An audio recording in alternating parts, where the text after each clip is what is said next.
sometimes I use more stuff for my face at night, and sometimes I don't use that much. And so you can kind of tell, actually.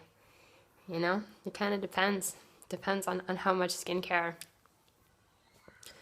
I'm doing every day. But yeah, I don't know. I don't know if I'm going to say this right. I might have to say it a couple of times. It's kind of interesting to have a camera. I never really had a lot of pictures taken of me at all, really.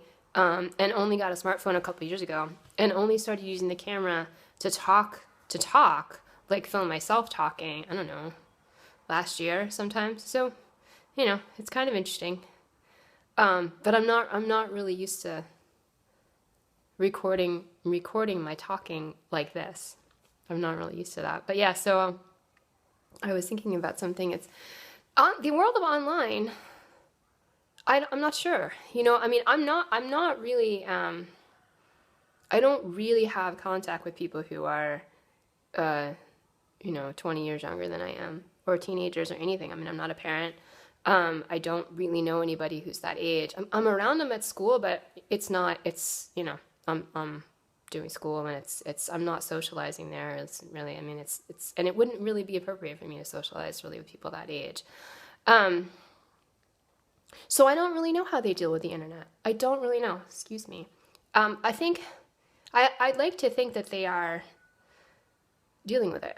That they are developing skills and behaviors that help them to deal with it. For people my age, I'm not sure. It really is such a change. I was, I think, 20 before I started really using email. They didn't even have it until I was a teenager. A personal computer. Those, I think the first of those started happening when I was like, I don't know, 10, 11, something like that. And we didn't get one at our house until I was, I think, 14. I used a typewriter. For the first papers that I ever wrote, I used a typewriter. I wrote them out and had notes and all that stuff. And I typed them. Yeah. And so this is a really serious change. And I don't really know. I don't know how people really deal with it. I don't have Facebook. I don't have like followers. I don't have that type of social media. I guess I can sort of get a general idea of what it's like for people, but I don't really pay attention. I don't really pay attention. I have so much of my own, problems to deal with all the time. But it's interesting. I actually meant this to be kind of a funny video, but there are also, sort of serious things that are part of it. Yeah, no, I don't think dating celebrities. I don't think dating celebrities is really a good idea for me. For all the reasons that I've already mentioned, but I think it's kind of funny because it's so there's something about the internet that makes people involved in each other's lives very quickly, right? And then of course these people have, before I ever knew anything about them, it was 20 years of 25 years of knowing who they were, and having the same sort of cultural feeling about them that everybody else has who doesn't know famous people, right? And so and then of course actually having these interactions with them. I've never like spoken to any of them on the phone. I've never emailed with them, and yet we've been very involved in each other's lives for quite some time, right? So it's funny. I don't, and it's because I haven't really had like a boyfriend as an adult for a year or a couple of years. It's I don't really know, that stuff just never really, unfortunately, never really happened for me. But it's funny because I wonder, it's kind of making me, some of this stuff is kind of making me think about just kind of like people and sort of the way that people respond to things, like just automatically, like emotionally, that kind of thing, where so say that you did have like an ex of some kind, right? But then the internet makes it so that you really kind of,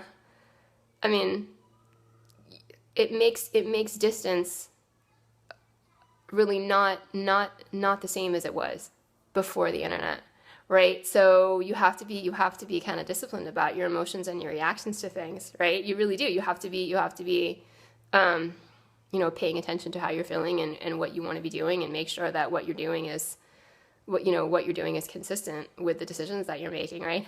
But it's funny. It's kind of funny. It's like, I mean, say you have like people who have decided they really do not want to date. They really don't, right? And it's just really funny. It's like, I don't want to date you. I don't want to date you. Yeah, like you're the last person in the world I ever want to date. Yeah, me too. Fine, I'll go date someone else. Fine, so will I. Yeah. And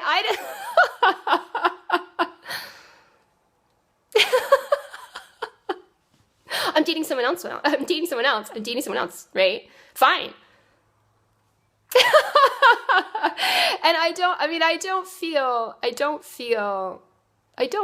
don't tend to feel jealous, right? And I think the things that I object to in terms of people's dating situations are about how I'm being treated, the principles of the situation, double standards, all the things that I talk about, right? But I think there probably is also, I mean, I can't, there's no point in me being, like jealous of people. That's silly, I don't tend to feel jealous, and the stuff that I say really is true about how I feel about those things. But it's funny where you can like have that, and I think it probably goes both ways to a certain extent.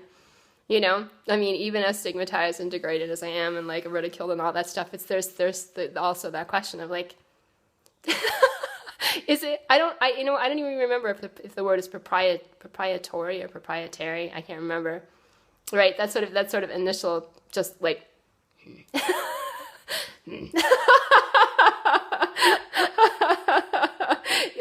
It's the precursor to uncivilized behavior, but as long as you know that it's funny, and not something you should act on, So I just thought that was funny. That just kind of struck me this morning.